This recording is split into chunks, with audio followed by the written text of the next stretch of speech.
Il a dit hier, le président, que vous n'aviez pas parlé ensemble de la mairie de Paris. Et il a d'ailleurs ajouté, vous n'allez pas me croire.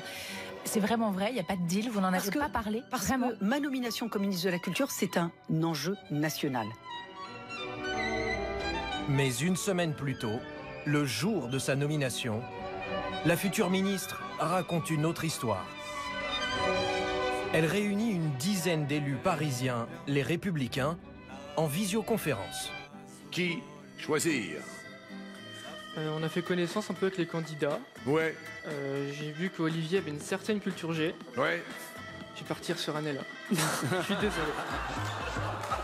Elle leur affirme que son poste de ministre est bien le fruit d'un accord pour les élections municipales l'année prochaine.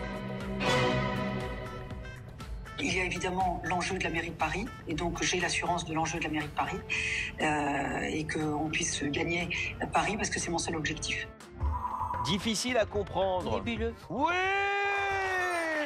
Et après des mois de recherche, nous avons découvert des documents exclusifs. Des documents qui attestent d'un lien entre Rachida Dati et une grande entreprise française, GDF Suez. Enquête sur les liens que vous auriez avec GDF Suez. On m'a dit que vous avez un contrat avec eux, je n'ai pas de contrat avec eux. Donc voilà, c'est tout. Elle voulait savoir si vous reveniez en 2010, très important, venez du groupe privé GDF Suez. C'est pas le cas. Bonjour Madame la Ministre. Vous m'emmerdez. Vraiment? Oui, Pourquoi? On réalise votre portrait pour France 2? Vous allez réaliser mon portrait ailleurs. Je ne parle pas avec des voyous. Ah, on est des voyous? Vous êtes des voyous. Entre décembre 2011 et avril 2013, Rachida Dati a interpellé au moins 4 fois la Commission européenne avec des questions écrites en faveur de ce secteur industriel.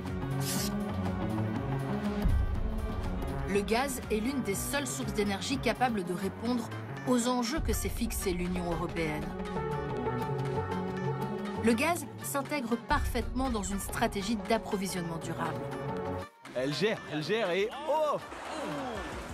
Lors de notre enquête, nous nous sommes procurés des documents exceptionnels.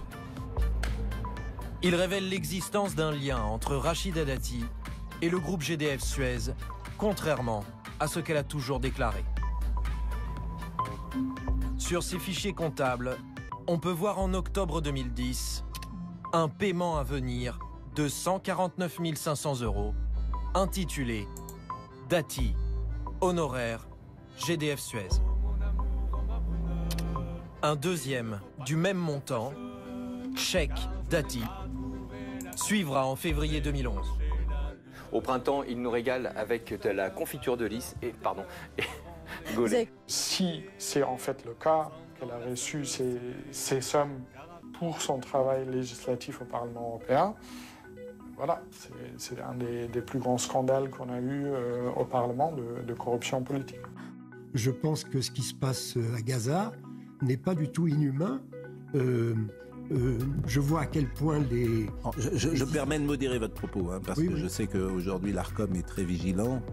Pour David, impensable de risquer encore sa vie pour le gouvernement de Benyamin Netanyahou, pour la mort de civils.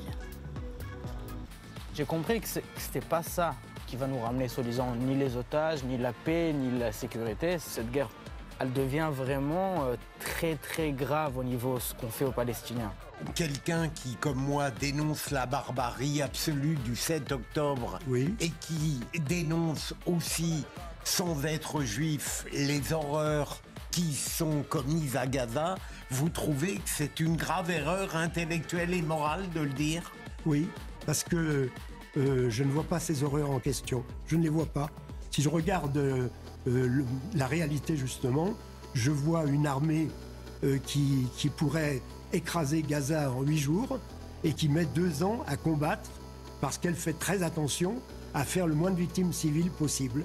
Officiellement, c'est pour sauver les otages encore vivants et pour éradiquer le Hamas que le gouvernement israélien poursuit la guerre et multiplie les bombardements. Des bombardements qui auraient fait 37 morts aujourd'hui, selon les autorités de santé de Gaza.